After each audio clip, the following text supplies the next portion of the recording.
Welcome to Deathly Honest, the podcast where we get real about the parts of life we often avoid, aging, death, and grief.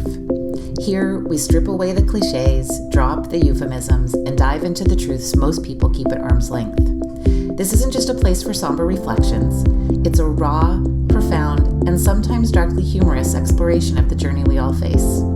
Whether it's tackling the messy emotions that come with loss, confronting the fears around mortality, or finding a laugh in life's most challenging transitions, Deathly Honest is here to make these conversations easier, one episode at a time. So grab your favorite beverage, a box of tissues, and your most beloved comfort item, and let's get deathly honest together. Hi, everyone. So I'm recording a quick little prologue to the episode you're about to listen to, mostly because I listened back to it and thought to myself, sort of makes it sound like I never see my children. That is not true. I see my children. I go visit my children as often as I possibly can because they are still they're my children.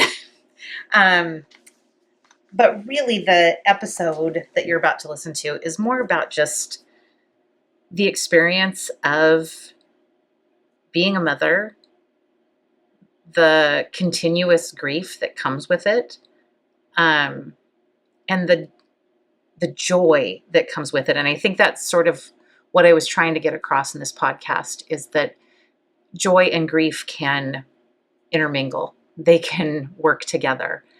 And that is sometimes complex. So after I recorded the podcast, I was driving home one day and NSYNC's Bye Bye Bye came on.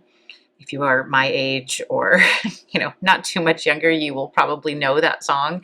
And it made me tear up a little bit because I stood in line to buy that CD, the album, with a bunch of teenage girls back in, I'm guessing it must have come out in 2000 or 2001, because I had a 2-year-old whose favorite song was Bye Bye Bye. And we were at that store together back in the days when you went and bought CDs on the day they came out. And I remember thinking to myself, okay, I'm here buying this album with all these teenage girls for my 2-year-old son who wants to listen to this song over and over and over again and do the Bye Bye Bye dance. And he would never in a million years want to acknowledge that he did that. It's those little things that gave me great joy and a little bit of grief when the song came on the radio. So that's really what this episode is about, is joy and grief intermingling. And that happens in so many things. But this episode in particular is about watching your children grow up. And I'm going to read you a quote that I found that came across my feed right after I recorded this episode. And it just spoke to really what this episode is all about. I don't know how this person knew this, and I don't even know how to attribute it. It comes from a page called the THEE Misfit Mama. Know nothing about this page. This quote is amazing, and I wanted to at least give some sort of, wanted to attribute it to somebody. So the quote says, "No one really prepares you for how many quiet goodbyes come with being a parent. It's not just one moment where you let them go. It's 1,000 tiny ones. The first time they run ahead without looking back. The first day they don't need you to hold their hand. The first sleepover, the first heartbreak, the first time they say, 'I've got this, Mom.' And you smile because you're proud. But inside your heart aches a little because slowly, without even realizing it, they're learning how to live without you. And that's what you've been preparing them for all along. You pour every ounce of love into them, knowing that one day they'll walk out into the world, and your job isn't to hold them back. It's to let them go with a heart full of confidence and a soul that knows where home is. They'll leave pieces of their childhood in every room they grow out of, and you'll hold on to those moments tighter than anyone could ever understand. But this is the sacred ache of motherhood, and it means you did it right." So I'll leave you with that. And I don't know where you are in your journey of motherhood or wherever, you are in your life listening to this. But I think all mothers are connected somehow with their hearts. And my heart holds on to your heart a little bit as you experience whatever feelings come up as you listen to this episode.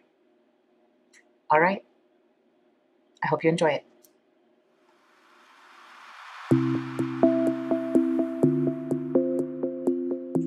Hi, everyone. Welcome to Deathly Honest.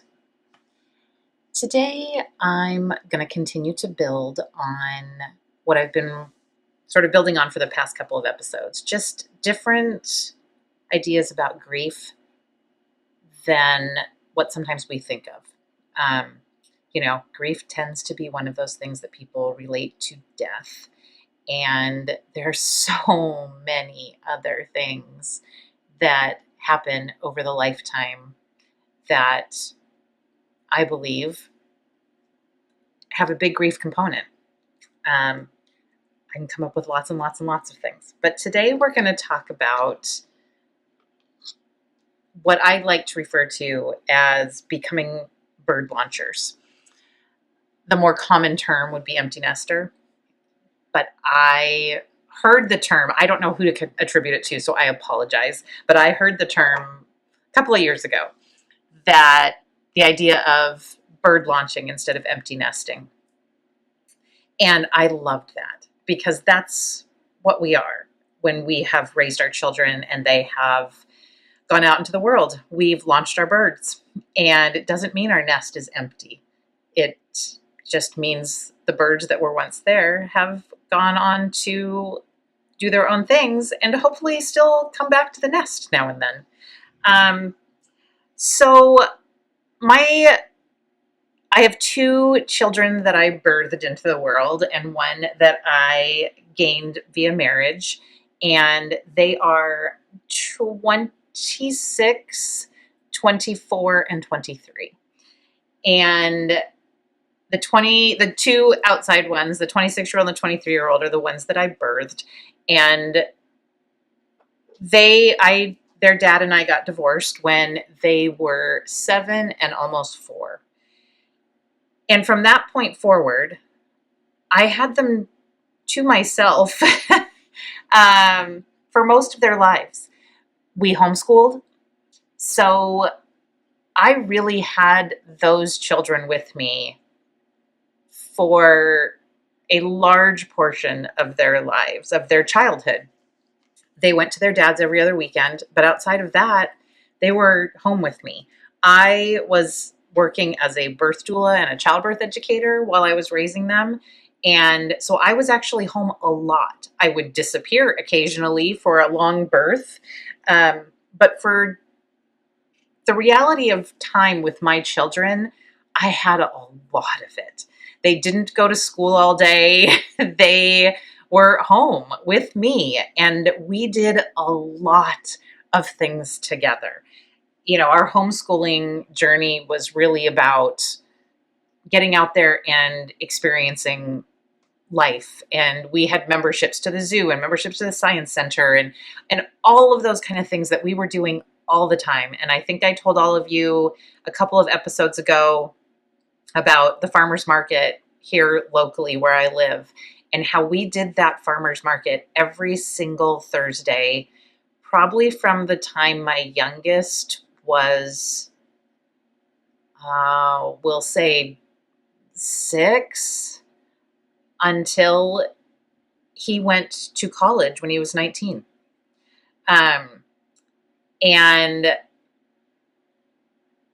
So 13 years. And I still haven't been able to go back to that farmer's market yet. That's still to come. Keep an ear out here. I'm determined to do it. But the reason I've struggled with it, I don't think I've consciously avoided it because I really do love the market. I think it's grief. I think walking back into that market, in fact, right now, just thinking about it is making tears well up in my eyes. So obviously, there's grief there because every Thursday, our lives revolved around that market. wherever we were living at the time, because we moved quite a bit, I remarried, and that's when I took on my stepson and, all this kind of stuff. And, but wherever we lived, we would get up on Thursday mornings and we would commute out to the city. And before I had an office out here in the city, we would park. We had a very specific place we'd park, and we would take the light rail to the other side of town, and we would do the market, and we had very specific things that we would get, and everybody at the market knew my kids, that had been there for a long time. They looked forward to seeing us. We looked forward to seeing them. We would catch up every week. It was a part of our lives for a very long time. And to go back there by myself feels very difficult. I am going to do it again. Keep an eye out here, or an ear out, I guess. But that's just a piece. That's like a little tiny piece of the grief I have. Did you hear that in my voice? I don't know if that came across, but I could feel a little shake in my voice there. I'm still struggling with all of this. So all three of our kids moved out backwards. So our youngest left when he was 19. He graduated. He was a 2020 graduate. So I was pregnant with him on 9/11, and then he graduated in the height of the pandemic. And then he did community college. He'd done 2 years of community college for his last 2 years of high school. So it was the first time he had ever gone to school, was he actually went to community college and finished his last 2 years of high school that way. And then the pandemic hit, and he did a third year of community college because he is an aerospace engineer and had a lot of prerequisites. So he did a third year of community college from home and was home pretty much that whole year, because it was still, I think it was 2021 to 2022. And so he was home, no, it was 2020 to 2021. Yeah. So he was home that whole year, doing school from home, and did a third year of college. And then in 2022 left to go to university. He went to the University of Washington, out here in Seattle. And so that was when he left. He was 19. So he left in August. He would have turned, he was 19. He would have turned 20 in January. So, and we got him an apartment because he was 19 and he was going in as a junior. We weren't going to have him live in the dorms. And so we got him an apartment. So he had his own place in Seattle. And we live south of Seattle, so he was a ferry ride away, and a little bit of a drive. And the night, we moved him slowly because we had to rent his apartment a little bit early because we got a good deal on it, all that kind of stuff. And so we were able to move him in kind of slowly. And so we moved him in at the end of August, so he'd have about a month before school started. And we rented we booked a hotel room right across the street from his apartment, where we stayed for 2 nights. And then we went home. And you guys, it's still, I cried for about 3 days straight after we got home. I still miss that kid's feet on my stairs in the morning. When he was little, he would be in his footed pajamas, toddling up the stairs, coming upstairs and sitting on my lap, and we would watch Wonder Pets together over and over and over. And I remember even thinking at that time, when he was 3 years old, I'm going to miss this. Even though there were times I was like, oh my gosh, I have things to do.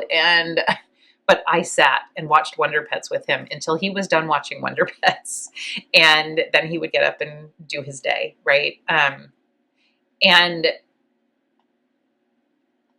his whole life, I can still hear his feet coming up the stairs in the house we live in now.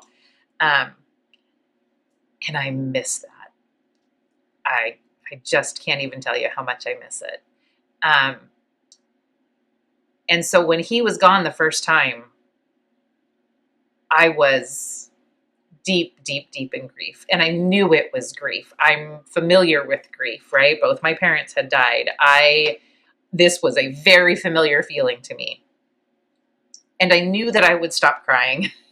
I knew that this would get easier, but my gosh, it was so hard. And he was my baby, right? So my baby went first. And I had my other two children home still. And my youngest was 19, so my oldest would have been 22, probably just turned 23 when my youngest moved. And I'd had my oldest at home for 23 years. And it went by in like a snap of my fingers. And I remember people saying to me when they were little, right? Oh my gosh, hang on to every moment because you're going to miss this. And I remember thinking, oh my God, stop telling me that, because things are so hard right now with small children.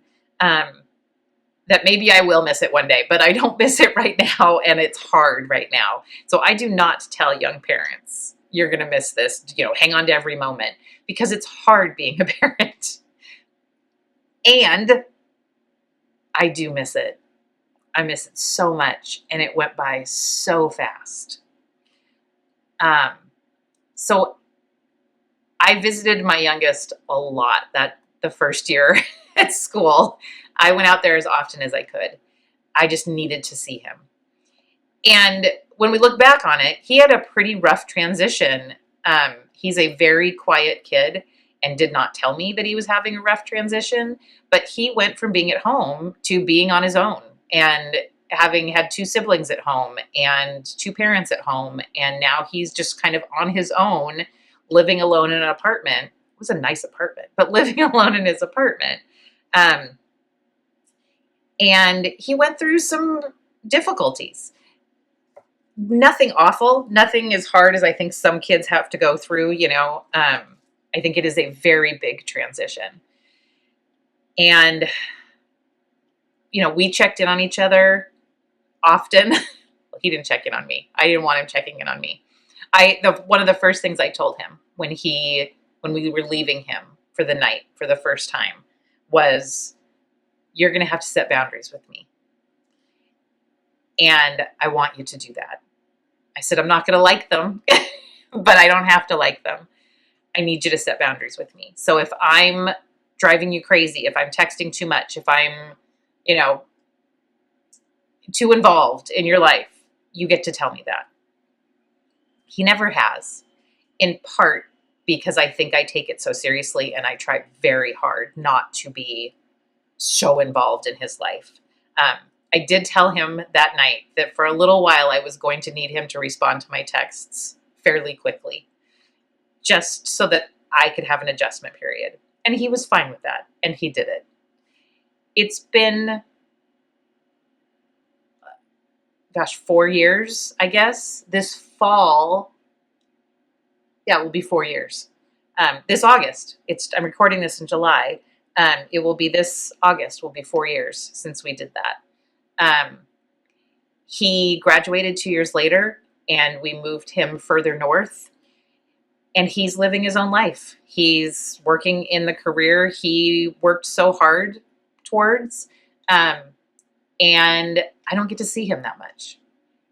And he isn't great with communication. Last night I texted him, and I still have not heard back from him.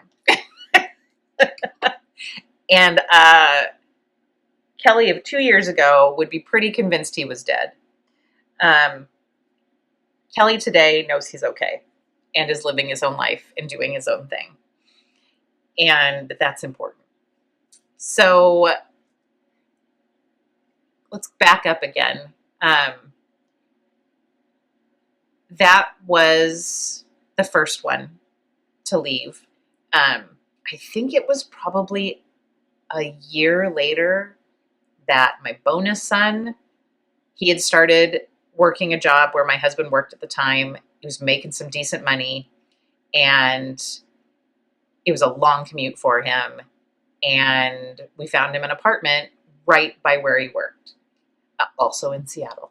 Um, and so now he still lives there, and he walks across the street to go to work every morning, which is amazing. And when he left, um, it was different for me. But he had been in my life since he was 5, and he was the kid who um, cared about everybody else's feelings. I don't know how much we've talked about Enneagram here, but I think we have talked about it a little bit. But my youngest son is an Enneagram 5, so very, very private. My bonus son is an Enneagram 2, so he's the helper and wants to be able to do that for everybody. So when he was gone, there was a very visible absence. Um, and suddenly there was just one kid at home who was struggling to figure out what he wanted to do. And he's my Enneagram 4, and he's also my neurodivergent kid. And I wasn't completely sure that he was ever going to move out. He is my super independent kid. He went to Europe for a month, giving me bits and pieces of what it was like to not have a kid at home, not have him so far away in Europe. But he'd always been my kid who had been traveling since he was 18 on his own, whether it was a train ride to Oregon or a flight to Florida. He was cutting that cord bit by bit by bit. And then after his trip to Europe, he had a sense of what he wanted to do. He just didn't know what it looked like yet. And he took some time and did some research. And my kid, who swore he was never, ever going to go to school, decided he wanted to go to school and get a degree in, I think that it's an environmental planning degree, where he wants to build cities that are walkable and bikeable like he saw in Europe. He does not drive, so it makes sense that is something he's looking for. So we spent a lot of time talking about it, and he decided he was going to do the first 2 years at community college. And the only way it was going to work was if we moved him out there. Because he doesn't drive, we live in a more suburban kind of area that does not have great transit systems. And he needed to be able to get around. And so third kid moves to Seattle, and we got him an apartment in Seattle, right in the heart of a neighborhood that is very, very, very walkable. And his apartment is literally right on top of a light rail station. And he can get anywhere he needs to go with the light rail, or the bus system. And it's everything that he believes in. So he just graduated from community college last month and is going to be starting at the University of Washington in the fall. And will graduate in 2 years. When he left, when we moved him 2 years ago, it'll be 2 years ago. I guess we didn't move him until November. He actually started school in the winter. So we moved him in November. It will be 2 years ago. So 2 years ago this November was when I became fully a bird launcher. I launched them one at a time. But the last one went 2 years ago in November. And I'll be really honest with you, I still haven't figured it all out. I'm still trying to figure out who I am. I think because there's still a kid in school who I'm helping support financially still. It feels sort of like I'm still doing the mom stuff. Um, but he is going to be 27 in September and also doesn't, although he appreciates this financial support, he's very independent and living on his own. He does have a job that he uses, for things like travel for himself. Um, and he's working his butt off. My kid, who never was going to go to school, is working his butt off. Um, he's got a 4.0. And so I've got 3 kids who are thriving and also, like all of us have their own struggles in life, right? Um, but they're all doing so well. And I think that certainly helps when it comes to the bird launching. If you've got a kid who's really, really struggling, that does make things a lot harder, um, and adds a huge component of grief. Now, I know there are parents out there who are like, woohoo, my kids have left home and I'm living my best life and this is the way it's supposed to be. And you can't see me, but I am bowing to you. um, that's not me. I used to tell my children that they could live at home as long as they wanted to.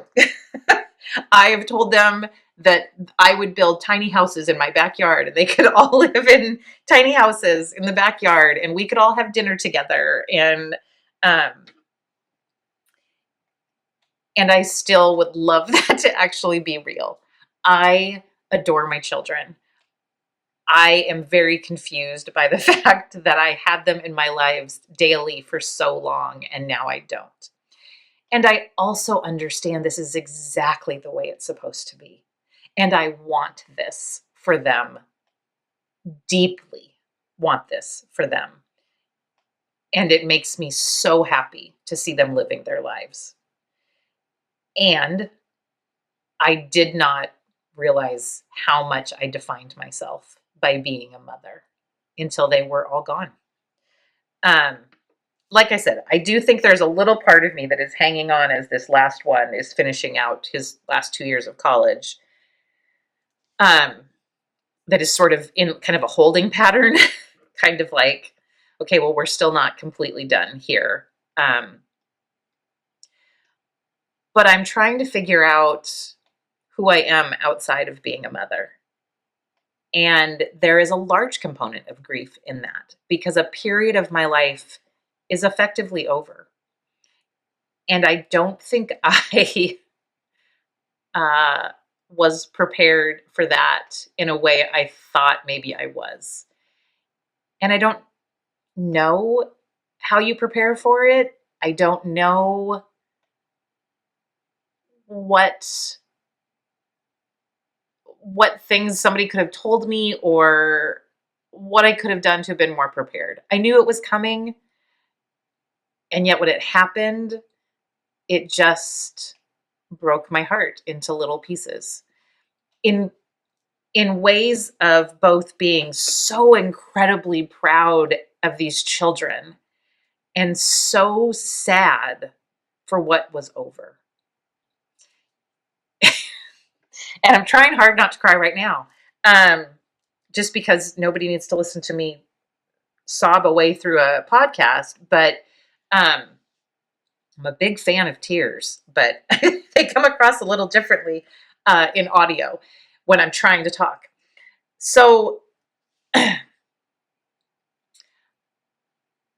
this part of my life at 56 years old and having all of my children out of the house is both amazing and heartbreaking. And I think even for my husband and I, we're trying to figure out, we have all this free time. We can go do whatever we want to do whenever we want to do it. And yet we still find ourselves, just hanging out at the house together and we do things. But we also have a cat with diabetes, so we can't go very far. That's a whole nother story.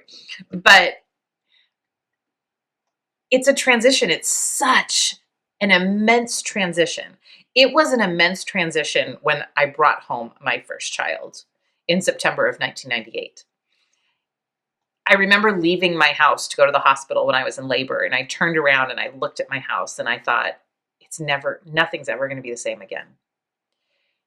And I did the same thing. I don't know how to say this without tears. I did the same thing when each one of those kids left.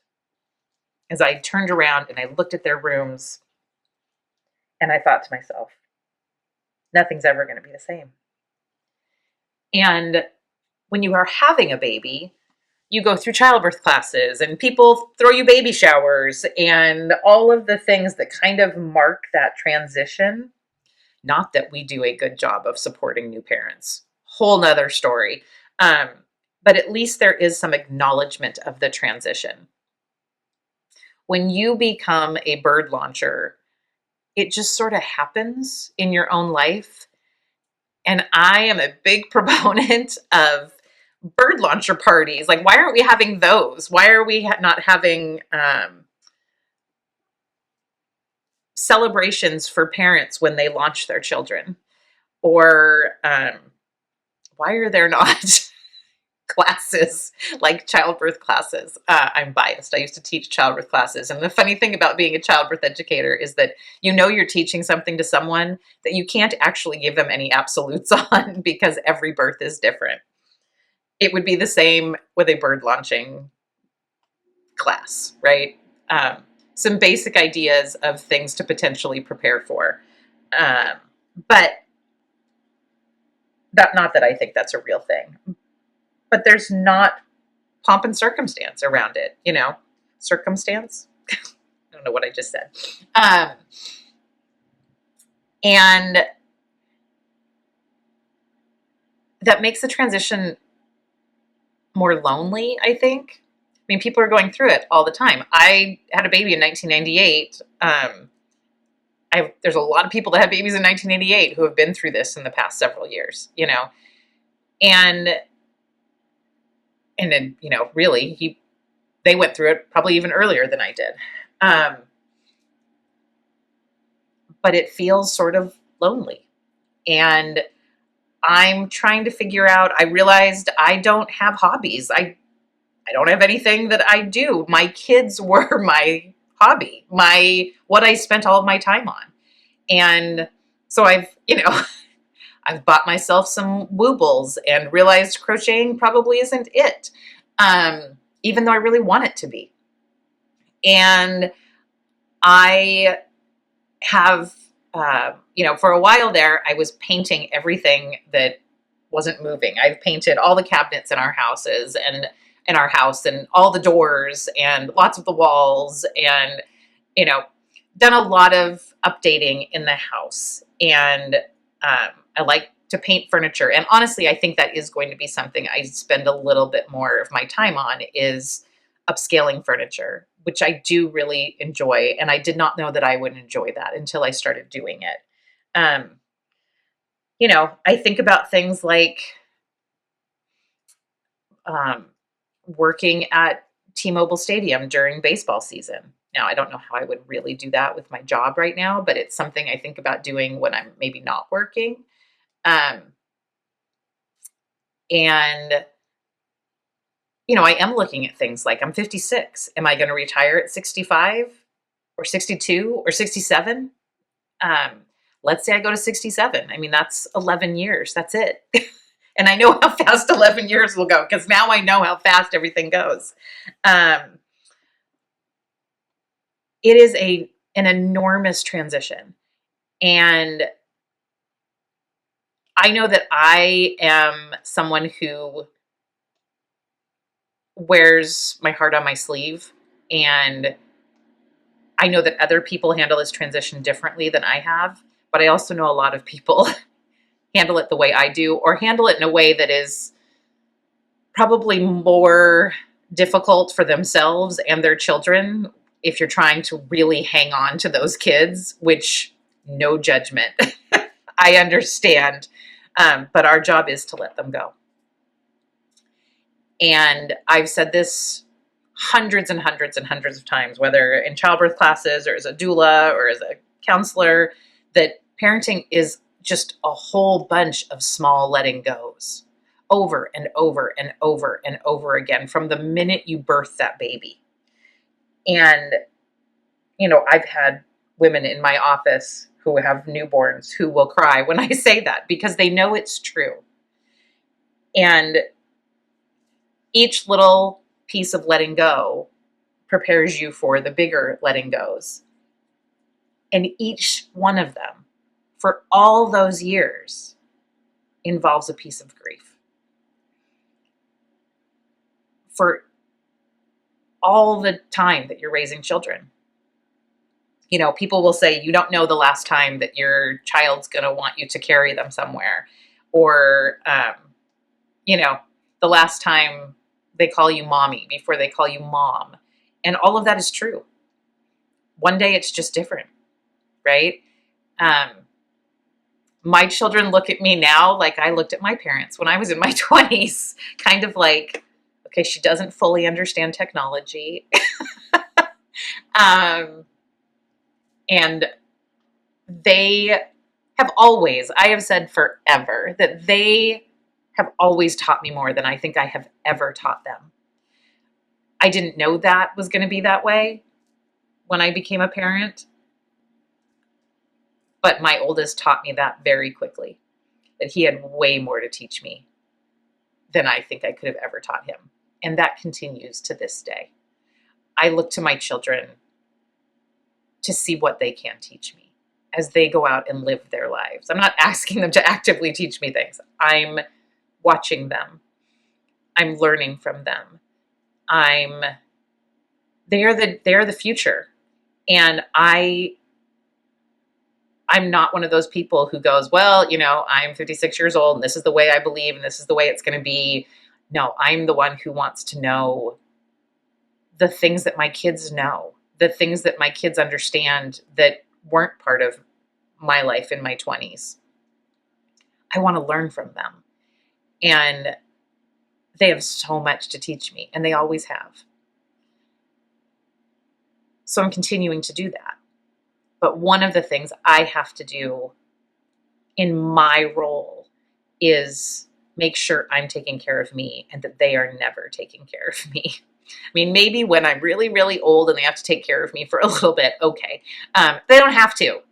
I've always told them, I'm like, you can put me somewhere. But that's so important to me that my children don't have to worry about me. And so my responsibility in that is to make sure that I'm taking care of myself and my emotional needs. And I go visit those kids a lot because I still just enjoy them so much. And I have to have my own life because I remember being in my 20s and I didn't need my mom to be involved in my life. My mom didn't have texting to be able to keep up with me. She had, she could leave me a message on my answering machine and would have to wait for me to call her back. It's a different world now. And I do think in some ways, those of us who are launching birds are having a little bit harder time with it because we can still stay attached. There is a lot more of this like Life 360 and everybody tracking everybody thing. My children would never let me do that. But I think that the idea that you can text your kids and hear back from them very quickly in some ways makes it a little bit harder to let go because we're in immediate contact with them, where previous generations didn't have that. So technology has made bird launching a little different too. And it is challenged the grief component on that as well, where there could be a little more grief and maybe a little less grief. I don't know. I think that, I'm sure you've all seen the pie chart that is out there. I sent it to my kids once, and it's this big pie and there's this little tiny sliver in it. And it says, the little sliver, the outside of the pie says what I think when my kids don't text me back, and it just says they're dead. Right. And then that little tiny sliver says, they're busy doing something else. And, we as the parents have to be able to let our kids live their lives without us. That is an important component of growing into healthy adulthood.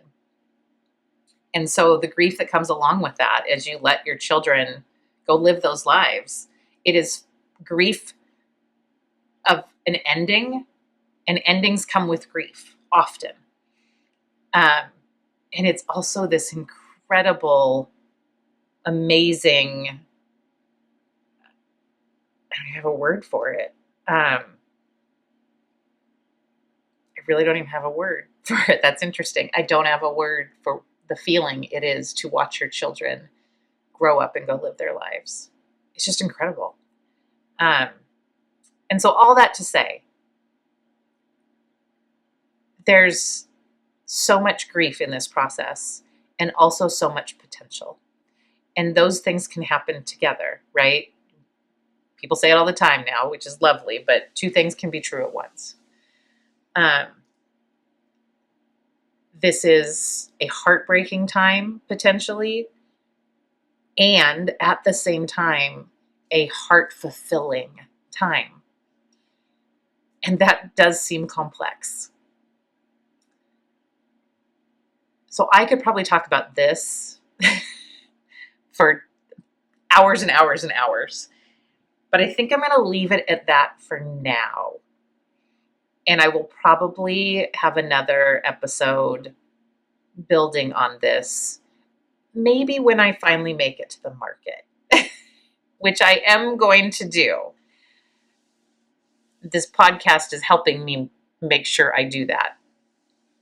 There's also potentially some other stuff coming that will kind of build on this idea of me finding myself.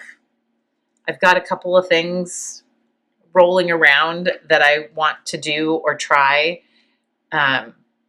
So that will build on this as well, because that is where I'm at in my life journey, is figuring out who I am outside of being a mother. I will always be a mother, but my kids don't need me the way they once did.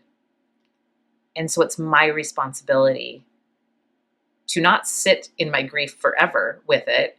I think I will probably always grieve that part of my life when those kids were just laughing and playing. And yeah, I think there are stories in my head and pictures that I see come across, apps of history, and that I will always miss. I will miss days and days and days at the beach during summer, like it is now, where we would just go to the beach and the kids would throw rocks in the water. And they were hard days too, but I don't remember those the same way I remember the nostalgia of little hands on my shoulder,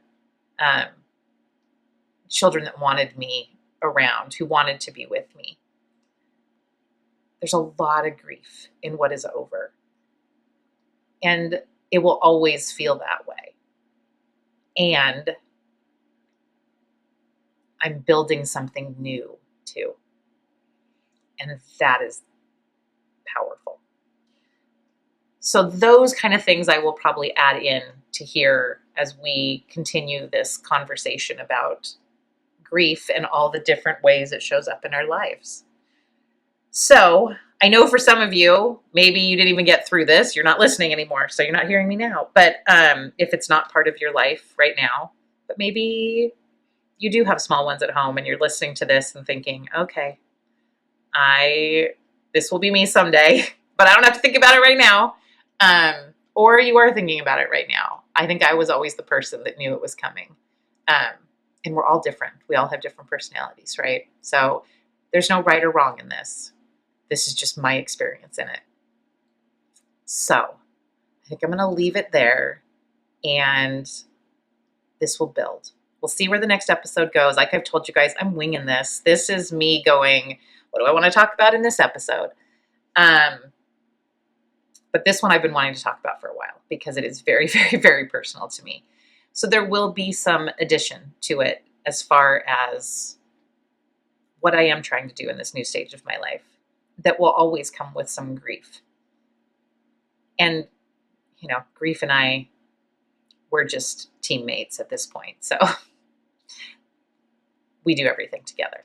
But sometimes this one feels extra big.